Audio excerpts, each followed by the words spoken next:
Good afternoon, all. If you know me at all, you know I'm a huge fan of Shin Megami Tensei and specifically Nocturne. So naturally, I had to get the TRPG book, which is called Shin Megami Tensei, the role-playing game Tokyo Conception.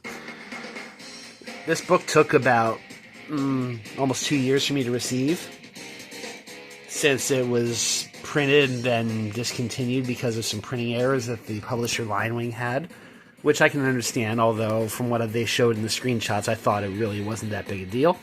But nonetheless, they delayed it and redid it, and so here we are. So my first thought about the book is it's a little smaller than I expected. So to compare, I took out my Japanese Nocturne strategy guide and the American Double Jump guide to compare. So it's definitely smaller than the average TRPG book. Like if you're used to World of Darkness, Vampire the Masquerade, D&D, 40K, you know these books are usually pretty big. But this is a little smaller, but that's fine because it's a fairly nice quality book. As you can see, I got what's called the Death variant, which has the Demi-Fiend, the Fiends, and Lucifer on the cover, which is my favorite Nocturne art, so naturally I had to get that one.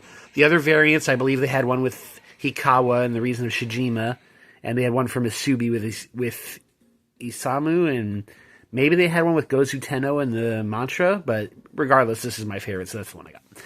So, I'll just do a brief skim of the book here. As you can see, it's got several sections. There's an introduction to Nocturne, some sample characters, classes, character rules, skills and explanations, and Demon Compendium, the world, and of course the character sheets, and some basic rules for GMing. So, I'm not a huge TRPG person. I've run Vampire the Masquerade campaigns, and I love Mage the Awakening, but despite how big a fan I am of Nocturne, I haven't really done a Nocturne game before, so I'd like to change that with this. So one thing I'll say is that it does come up with some pretty cool rules for the game, and it does a good job of giving you an idea of how the world is set up. It is based in Nocturne, so it uses the Vortex world as your foundation, and there's some sample scenarios here. A lot of art from Nocturne, which you'll probably recognize. There's Mata. And it also has a quick start guide with characters. And, of course, there's everyone's favorite not Shin Megami Tensei 2 protagonist, Hijiri. So, the cool thing about the game that I think was a good idea is that you can play 3 different characters. You can play a Fiend as one of your possible PCs, and there's really cool original art here. You can play as... There's another sample of a Fiend using the Shiranui Magatama. And here's an Ankh Fiend using the Ankh Magatama. You can just play a demon if you want. There's Pixie. There's Jack Frost. And if you want, although I'm not sure why you would, because you probably would last 5 seconds in the Vortex world, you can play just a regular old human. Like there's a soldier, and there's a reporter, which I think is a really cool class idea, because I ran one in the World of Darkness campaign, and reporters are awesome. So as you can see, there's some fundamental stats here. Very similar to Nocturne. You have strength, magic, vitality, agility, and luck. And basic attacks. And here's some skills they took from Nocturne. And then here's your rules for character creation. So, it does have a lot of statistics that come straight from Nocturne, like it gives you stats for how to use your abilities and how they affect your skill sets. As you can see, there's pretty elaborate rules for HP, resistance, MP, fate. So, if you want to run a TRPG based in Nocturne, this looks like it's about as accurate as you're going to get. And there's also rules for determining how you were spared. Like, you were a student of Yuko Takao's, you survived the conception because you were a Gaian, you were a maiden. And if you became a fiend, you can see the old woman and the boy gave you a Magatama like the Demi-Fiend. You were a maiden from Yuko Takao. Gozu Tenno gave you a Magatama, etc. So you don't have to play the Nocturne route. Like the old woman and the boy could be there, but it's not optional. It's not a requirement. And there's also, here's your reasoning, your main goal in the Vortex world.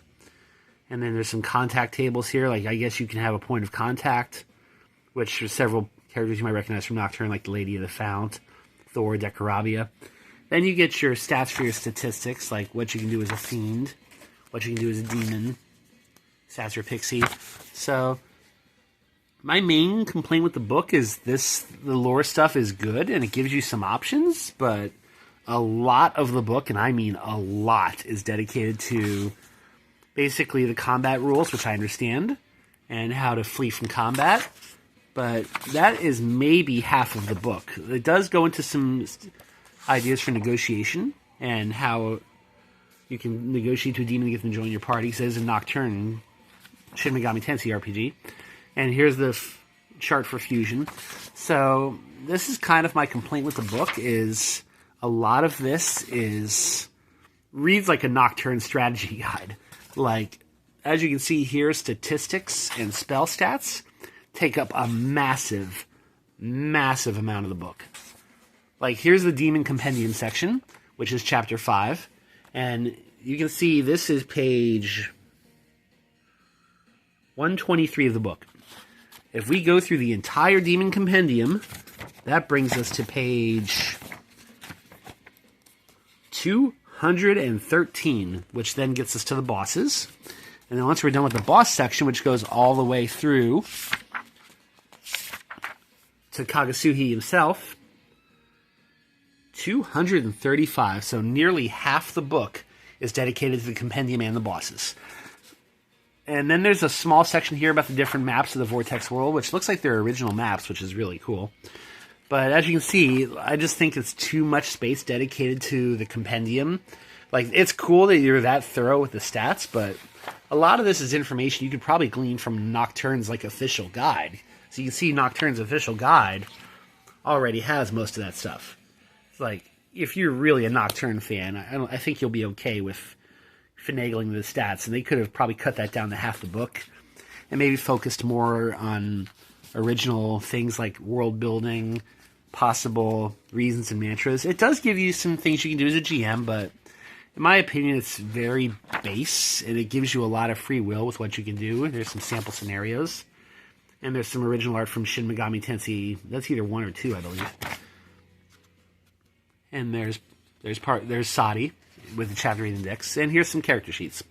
So as you can see, it's a cool book, and I like the original artwork. I just wish it was more original and didn't pull so much from the actual Nocturne stats. Also, as a small nitpick, the credits at the very end are very thin. Like, you can see they credited the author and the illustrator, but you're using all this Kazuma Kaneko artwork and probably Megumi Shiraishi, so I think it would be fair to give them some credit, as well as the original Nocturne team, because you're pretty much using their stuff wholesale. That might be out of their control, but that's just, food for thought. Anywho, so I don't know when this book is going to go officially on sale, if it will at all, but as you can see, it looks like it has an MSRP of $50. This version cost me $60 because I got the Death variant. But yeah, if you do get it, if you're a TRPG fan, I strongly recommend it. It's also on DriveThruRPG, so you can get it that way as well. But for the and I'll post a link to the DriveThruRPG in the video upload. But for now, it's definitely a solid foundation, and hopefully they can build on and expand on it, and maybe take some of that into consideration if they make, like, expansions for, like, personally, I would love to see an Aradia expansion where you could have Yuko Takawa's reason with maybe Wicca or witches. So we'll see where they go with it. So hopefully you enjoyed this. Thanks for watching, and as always, Artemis sends his regards.